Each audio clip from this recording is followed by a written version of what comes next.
नमस्कार। आज मैं महाकवि अश्वघोष के विषय में आपको बताने जा रही हूँ। महाकवि अश्वघोष कालिदास की काव्य परंपरा में सर्वश्रेष्ठ कवि माने जाते हैं। ये साकेत के रहने वाले थे और इनकी माता का नाम सुवर्णाक्षी था। जाति से तो ये ब्राह्मण थे, पर कालांतर में बौद्ध सन्यासी हो गए थे। वेद और शास्त्रों का इन्हें अच्छा ज्ञान था तथा ये उच्च कोटि के दार्शनिक भी थे। वस्तुतः अश्वघोष प्रथमतः दार्शनिक थे, तदनंतर कवि। इनकी रचनाओं का लक्ष्य काव्य लिखना नहीं था, अपितु काव्य के माध्यम से बौद्ध धर्म का प्रचार करना था। इसलिए उन्होंने संस्कृत भाषा में अपने काव्य लिखे थे। संस्कृत उस समय विद्वत समाज की लोकप्रिय भाषा थी। अतएव अश्वघोष ने बौद्ध धर्म के निगूढ़ एवं दुरूह तत्वों को सामान्य जनता तक पहुंचाने के लिए संस्कृत को काव्य का माध्यम बनाया था। महाकवि अश्वघोष का स्थिति काल निश्चित है। यह राजा कनिष्क के गुरु तथा उनके दरबारी कवि थे। तो राजा कनिष्क का समय 78 ईस्वी है। पाश्चात्य विद्वानों ने इनका स्थिति काल कालिदास से पूर्व माना है, पर भारतीय विद्वज्जन इन्हें कालिदास का समसामयिक अथवा कालिदास से कुछ परवर्ती ही मानते हैं। वस्तुतः अश्वघोष का समय 78 ईस्वी निश्चित है। बौद्ध ग्रंथों के कितने ही संदर्भ इन्हें कनिष्क का समसामयिक सिद्ध करते हैं। भारतीय विद्वानों ने इनके काव्य पर कालिदास की रचनाओं का प्रभाव बतलाया है। इनकी काव्य शैली एवं भाषा पर कालिदास का स्पष्ट प्रभाव देखा जाता है। इनकी शैली में स्वाभाविकता और प्रासादिकता है तथा भाषा सरस, मधुर, सरल एवं बोधगम्य है। न दीर्घकाय समास है, न अलंकारों की भरमार। भाषा में स्वाभाविक प्रवाह है, जैसा कि हम कालिदास की रचनाओं में देखते हैं। भाषा के सारल्य के साथ साथ भावों तथा दृश्यों के बड़े ही स्वाभाविक चित्र प्रस्तुत किए गए हैं। अश्वघोष के 2 महाकाव्य प्राप्त होते हैं। पहला है सौंदरानंद और दूसरा है बुद्धचरित। सौंदरानंद नामक जो प्रथम महाकाव्य है, इसमें 18 सर्ग हैं। इसके जो 18 सर्ग हैं उनमें जिस नंद का जीवन चरित्र वर्णित है वो सिद्धार्थ के लघु भ्राता नंद थे, किंतु दोनों की प्रकृति भिन्न थी।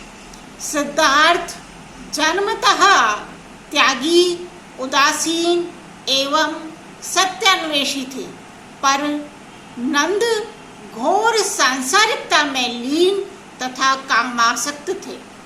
इस संसार आसक्ति से नंद का उद्धार करने के लिए भगवान बुद्धदेव तथा उनके शिष्य आनंद आदि ने उन्हें बौद्ध धर्म में दीक्षित कर तपस्या के लिए प्रेरित किया और इसे स्वीकार कर नंद अपनी प्रिय पत्नी सुंदरी को तथा समस्त ऐहिक वैभव एवं सुख को त्याग कर तपोनिरत हो गए। इस ग्रंथ का मुख्यतः यही प्रतिपाद्य है। कई सर्गों में कवि ने बौद्ध धर्म के दार्शनिक सिद्धांतों का बड़ी सुललित काव्यमयी वाणी में व्याख्यान किया है। अतः इस ग्रंथ में स्थान स्थान पर लोक अभ्युदय एवं निःश्रेयस की प्राप्ति हेतु शांति, सदाचार, परोपकार, चित्त शुद्धि आदि के लिए उत्तम संदेश भी देखने को मिलते हैं। कवित्व की दृष्टि से तो यह काव्य उत्कृष्ट ही नहीं, अपने समय का कालिदास के बाद दूसरा सर्वोत्तम ग्रंथ है। इसके चतुर्थ एवं दशम सर्गों में नंद और उनकी पत्नी के सरस क्रीड़ाओं के वर्णन में कवि ने श्रृंगार रस की बड़ी सुंदर व्यंजना प्रस्तुत की है। कवि का प्रकृति चित्रण भी बड़ा ही मनोरम है। हिमालय के वृक्षों का वर्णन करने में कवि की अद्भुत कल्पना शक्ति दर्शनीय है। बुद्धचरित कवि का दूसरा महाकाव्य है। इस महाकाव्य में बुद्ध का जीवन चरित्र तथा उनके सिद्धांत वर्णित है। इसमें बुद्ध के जन्म से लेकर महानिर्वाण तक की कथा वर्णित है। इसके अब तक 17 सर्ग उपलब्ध हो सके हैं, जबकि यह 28 सर्गों का एक विशाल महाकाव्य है। इन 17 सर्गों में से प्रथम 13 सर्ग ही अश्वघोष रचित हैं। अंतिम 14 से 17 सर्ग तक का भाग 1830 में अमृतानंद नामक एक नेपाली पंडित ने जोड़ा था। चीनी और तिब्बती भाषा